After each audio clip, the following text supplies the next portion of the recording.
The Khyber Pass on the northwest frontiers of the Indian subcontinent, linking Pakistan with remote Afghanistan. To drive north through the sullen mountains is to journey backwards in time, to an isolated nation which has consistently ignored the approach of a 20th century world.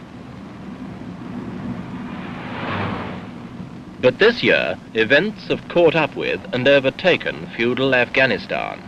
Traditionally a buffer state, standing alone between major powers, it has suddenly caught world attention.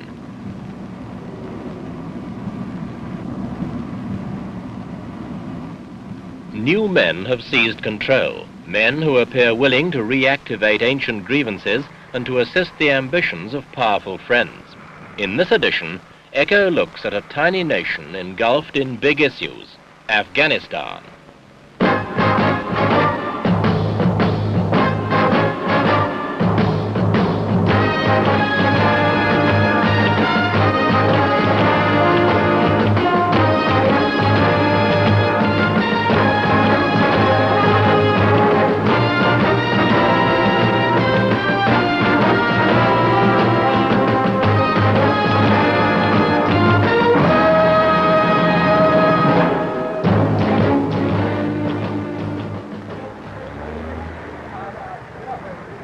For centuries, the Pathan tribes of Afghanistan have lived by their own rules.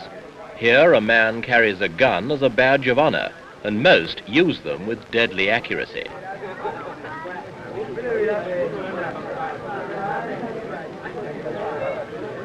Here, even today, tribal chiefs rule with absolute authority and tolerate no interference, even from the state. Armed with independence of spirit, they've never compromised with foreigners. The British came here and stayed long enough to fortify such ragged borders as could be established. But they retreated, leaving little more than a few rusting relics.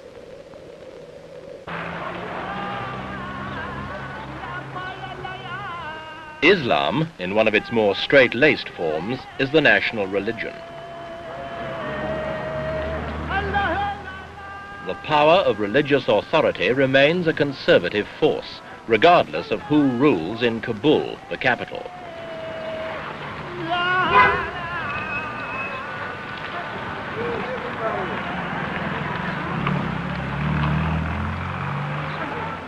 And the streets of the capital illustrate this nation's problems, principally that of poverty.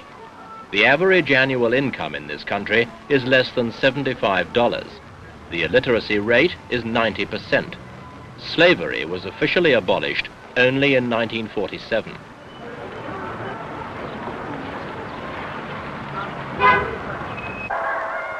And now there has been a revolution. King Zahir Shah was ousted, and his cousin, Mohammed Daud, decreed Afghanistan a republic. The king went into exile.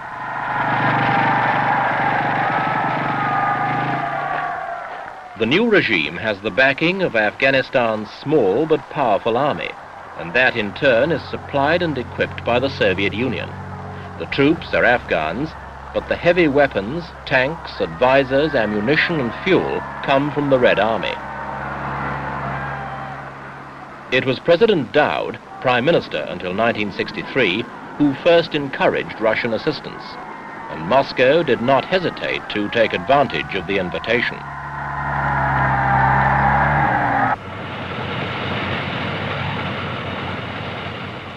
They poured in aid, both military and civil. They built this enormous power plant on the Kabul River. They even mollified the Muslim community by building the odd mosque. Curious indeed, for they suppressed their own Muslims in the Soviet Union.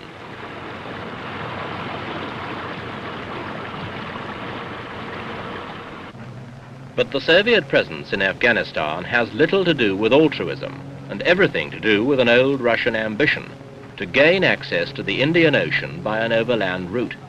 Afghanistan is a stepping stone. Between it and the sea is the Pakistani province of Baluchistan, but the Russians are at work on that problem. While wooing the Afghan regime with showy new projects, such as this housing scheme, the Soviet Union is actively backing Afghanistan's long-time claim to Baluchistan, whose people, like those of Afghanistan itself, are Pathans. If Kabul's old longing for this valuable strip of territory could be fulfilled, the bricks and mortar of Soviet diplomacy would have built them a road to the sea.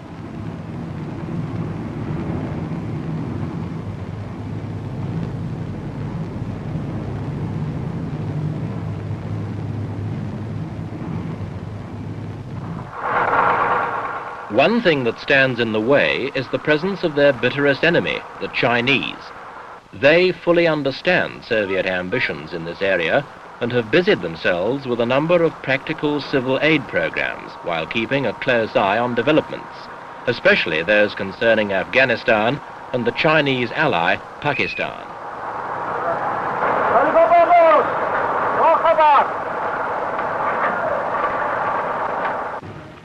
While they remain, the Russian dream of rolling down to the Indian Ocean is unlikely to come true, for the Chinese themselves would be interested in opening up the same access to the sea, and more important, to the oil of the Persian Gulf, of which the Chinese domestic economy is in increasing need.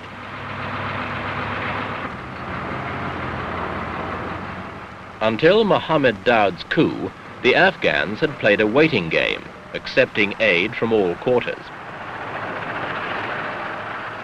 They thanked the Chinese for building their roads, but opened the aid gates to the west as well as the east. In case number 2, was wollen wir jetzt hier beginnen? Commentateurs ont inclus, eux, la revue de action dispute. Border group are assault. Afghanistan has always been suspicious of foreigners, but King Zahir Shah knew his country desperately needed what these foreigners could bring. Now Mohammed Daoud has, for all intents and purposes, allied himself with the Soviet Union.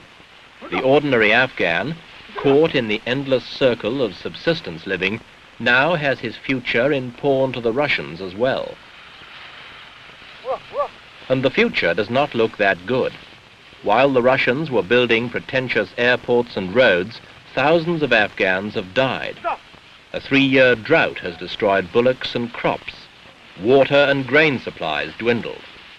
There is little enough economic basis on which to build a new people's democracy.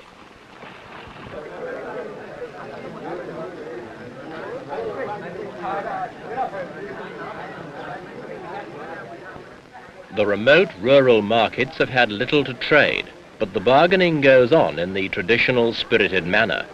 In fact, the whole country may have become yet another sensitive political marketplace, a future cause of international infighting.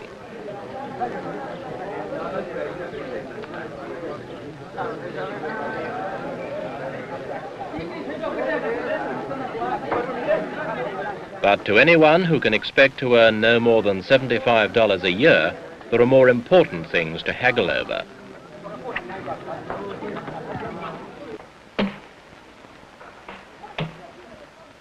So despite the fact that they are the backwoodsmen of Asia, the Afghans and their nation have attracted interest and concern around the world. If Soviet strategy in this part of the world is consistent, it seems at least possible they were behind the fall of King Zahir.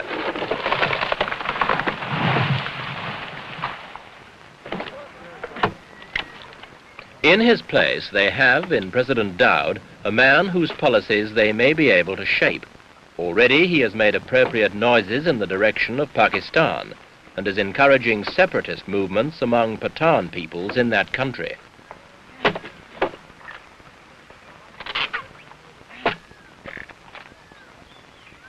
Whatever moves Afghanistan makes now, every step will be watched closely by those nations who could be affected: the Soviet Union, China, Iran, Pakistan, India.